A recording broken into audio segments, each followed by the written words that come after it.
Rogue is not whatever the fuck Fox tried to convince us she was. No, she was not whatever they tried to do in those X-Men movies. She's not some daddy issue having, weak, frightened, insecure Logan Glazer who needs to be rescued by the rest of the team every other day. It's not her. Nope. Nope. And fucking nope. Rogue is an absolute powerhouse for the X-Men. But, Adrian, she wasn't always on their side, and she wasn't always tapped out from a power set. She's had a motherfucking journey. Anne-Marie grew up in Mississippi. Her parents were hippies. They were into some back to nature commune, and her mother, dude, vanished into the dream realm after some mystical rituals went wrong. So her parents are fucking wacky, dude. They're out there smoking peace pipes, doing these rituals, fucking mom disappears. Then the dad checked out like some little bitch because, you know, oh my God, I can't raise my daughter if my hippie wife went to the back rooms or whatever. So she was raised by her Aunt Carrie. Aunt Carrie was strict. Anna wasn't down with that shit. So she chucked up a deuce and ran away. She meets a boy, Cody Robbins. They're getting a little freaky, Adrian. They lean in for their first kiss. And the second their lips touch, her mutant X gene activates and she drains his life force. Everything from his memories to his personality. Cody drops to the floor. He slips into a permanent vegetative state. He never woke up. So her powers at that point, this is her original mutation. If her bare skin touches you, she instantly absorbs your physical strength, your memories, your skills, your personalities. And if you have superpowers, your superpowers. Right. She will leave you unconscious. And now if she holds on for too long, the absorption becomes permanent. And the victim's mind is completely wiped, leaving them just an empty shell pretty much. So remember a long time ago, we talked about the X-Men versus Justice League. And I was like, if Rogue touches Superman, it's over. Right. And you had these dumbasses like, no, it's not true. She can only take the power of a mutant. That's 100% not true. She absorbs life force. Right. Human, mutant, alien, fish, whatever the fuck. She absorbs everything. So, Mystique and Destiny, we talked about these chicks not too long ago, right? They found Rogue. Mystique and Destiny found Rogue. They adopted her. Now, Mystique actually, Adrian, really loved Rogue, okay? But it's a twisted kind of manipulative love. Like, as much as she's gonna love someone who ain't Destiny. Sure. She also realized how insane her mutation was. And she weaponized, she traumatizes teenagers. She groomed her to join the Brotherhood of Evil Mutants. And this is where shit takes off. So they're during a Brotherhood mission, Mystique tasked Rogue with taking out good old Carol Danvers, Ms. Marvel. So Rogue ambushes Carol on the Golden Gate Bridge in San Fran. Brutal fight breaks out, and Rogue managed to grab Carol's bare face, okay? She held on for way too long. She completely drained Carol Danvers of every ounce of her superhuman power and her entire consciousness. So she thought Carol was dead, dude. So you know what fucking Rogue did? She takes Carol's body and just threw it off of the Golden Gate Bridge. Thought she was dead. Carol was only saved from drowning because Spider-Woman, good old, what's her name, Jessica, she happened to be nearby, so she pulled her out of the bay. So what did you just say? Spider-Woman. Was what? Nearby. So why is it that in all these fucking shows, nobody's nearby? Right, yeah. You know, Daredevil, where's Spider-Man? He ain't nearby. No, he ain't nearby, dude. Nope. So after the incident, Adrian, Rogue inherited Carol's half-Kree physiology. It put her in the class 50 strength tier, so she can lift, 50 tons. She's stronger than Spider-Man. She's on par with, like a base level Iron Man armor. Yep. She can trade punches with people like Colossus, Thing, even Juggernaut. She is no fucking joke after getting this power from Ms. Marvel. She's also completely bulletproof. She can survive massive explosions. Shit that would kill a normal mutant, she would just shrug it off. She gained the ability to manipulate gravitons, which allows her to fly at subsonic speeds. Professor Xavier, he managed to use his telepathy to restore Carol Danvers' memories because she wiped everything from her. He could not restore the emotional connection to those memories, though. I was reading this. It's kind of like the Vision thing, the White Vision, right? He's got the memories, but he's got no emotional connection to him. So Carol remembered who she was, but she had no feeling for her family or friends because that emotion was not there. Sure. Carol leaves Earth, dude. She's upset. She's hollow. She joined the motherfucking space pirates. Dude, all this connects. Space, the Starjammers, Corsair and his whole crew. She joins them.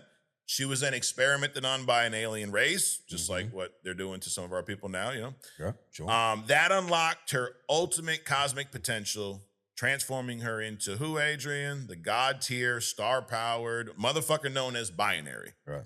So the Starjammers helped her achieve that. So Rogue's going insane from Carol's voice inside her head. Mystique can't help her. The Brotherhood, they don't give a fuck. So she's desperate. She's terrified. She walks right up to the front doors of the X-Mansion and begged Xavier for help, okay? Now, the X-Men fucking hated her because they've fought her. She's almost killed them multiple times. Wolverine wanted to go gut her on the lawn when she showed up, right? Now, Charles Xavier, Adrian, Professor X, staying true to his dream. He told her, keep your gloves on before you go under the blanket. No, he said, but staying true to his dream, he saw Rogue as a terrified child asking for help. He overruled his entire team. He's like, fuck y'all, I'm in charge. He demanded that they accept her, and then he ended up turning a mutant terrorist into, I'd say, one of the greatest X-Men, period. Did he help her with the Carol Danvers? Yes. thing? Yeah. Only when he doesn't help the Storm. Exactly. If you're black, you're fucked. Yes. Right? Yep. Now, Storm, stay over there Right. with your bullshit. Yep. Now, Carol. So Carol returns to Earth eventually. She shows up to the X-Mansion.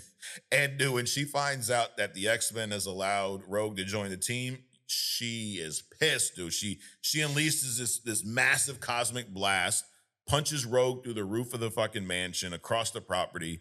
She was disgusted that the X-Men took her attacker, right?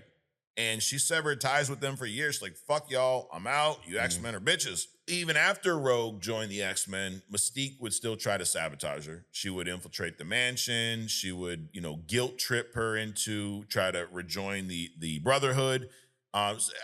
Really proving she's probably the most toxic mother in Marvel. I mean, can you think of anyone who's a worse mom than Mystique? Holy shit. Gambit is another one who Rogue has a very interesting relationship with. It's that classic Shakespearean shit, right? Like two people that fucking love each other that can't be together, right? We've heard this story so many. I just saw it in Wuthering Heights a few months ago. We know Gambit's that smooth talking Cajun, right? He fell in love with this chick, but he can't physically touch her without putting himself in a coma. And so their relationship is built on this emotional intimacy because they can't even fucking touch each other. But they still, we saw in X-Men 97 how much they care about each other, even though they've never even played hide the strudel, Adrian. Magneto figured it out. Yeah. All this tech around you.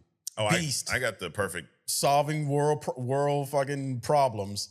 And you can create a prophylactic from a man. You don't even need to do that. So, all right, we've seen X-Men cartoons. Yeah. What do humans do when they capture mutants? They put a collar on their neck. Oh yeah. To turn off their powers, right? Okay.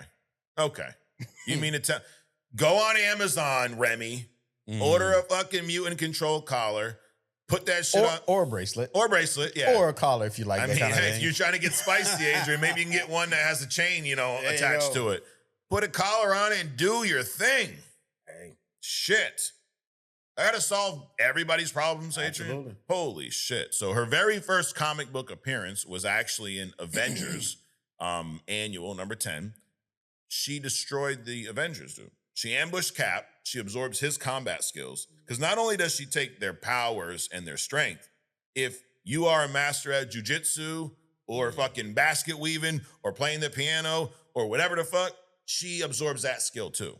So she ambushes Cap, absorbs his combat skills. She uses those skills to take out Thor, absorbs Thor's skills, powers. So now she's got his strength. And then she takes out the rest of the team solo because she's got Cap mixed with Thor. You got Thor mixed with Cap. Right. You're going to take out most motherfuckers. Yep. Thor's taking out most motherfuckers. So you throw in Cap's fighting ability and his shit on top of Thor. Right. Holy shit. Rest of you guys, it's a wrap, dude. Justice League ain't got a chance. Hell no. Rogue solos the Justice League. Get the fuck out of here. She is a badass, and it's it's a shame that we got that version that we did in the X-Men movies, Right. because and that no knock on what's her name, Anna Paquin. She's a great actress. She played the role, but it felt like to me they took the Rogue character and gave her the Jubilee story. Sure. Because Jubilee was the young kid, the orphan that joined the X-Men, that looked up to Wolverine, that was always wanted to be out there to help, but was so young and everybody was afraid something would happen to this kid, right? They had that dynamic, that relationship. That wasn't Rogue. I don't know for the life of me. I got some fucking ideas why they didn't use Jubilee versus Rogue in that movie. So, anyways, that, my friends, is who the fuck Rogue is. Not this bullshit we saw in the Fox universe. You want to get a good idea of who Rogue is without reading 50 years of comics? Watch X-Men the Animated Series. Watch X-Men 97, because they do my girl justice in those shows. Right. They did not do her justice on the big screen. They fucked it up 6 ways from Sunday.